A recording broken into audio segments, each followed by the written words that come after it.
今日开始天气有较烧热，各地拢26到27度，中南部瓦山过所在，有可能到30度。是讲到礼拜受到冷气团的影响，北台湾气温有降真侪，上气温将伫后礼拜的暗时到后礼拜二的透早。有气象专家估计，北部平地恐惊只剩8度，伫北部、东北部可能会落雨，一直到过年前，天气拢会受到冷气团的影响，气温拢偏低。敢会赶到过年？气象局讲有可能。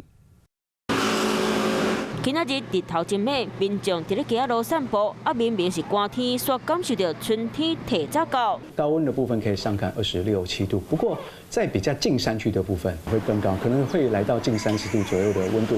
不过好天刚存2天，礼拜日第6冷气团入南，有专家甚至预估北部平地恐惊刚存8度。礼拜天一整天温度下降，那礼拜1到礼拜3。 的清晨这段时间温度相对比较低哦，中部以北、东北部最低温可能只有11、12度。礼拜日过气温地向降真济，东部、中南部后礼拜1到后礼拜3低温超伫咧14到15度，北部是伫咧11到12度，佮可能会变甲真实个冷。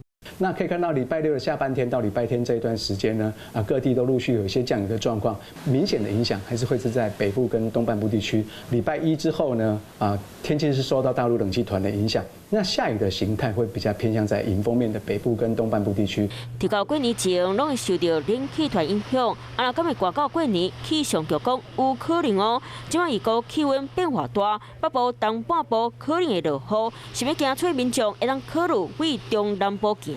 嗨，我是庄宇杰。想要看到更多的新闻内容吗？赶快订阅华视新闻的 YouTube 频道，并且开启小铃铛，跟着宇杰一起看新闻吧。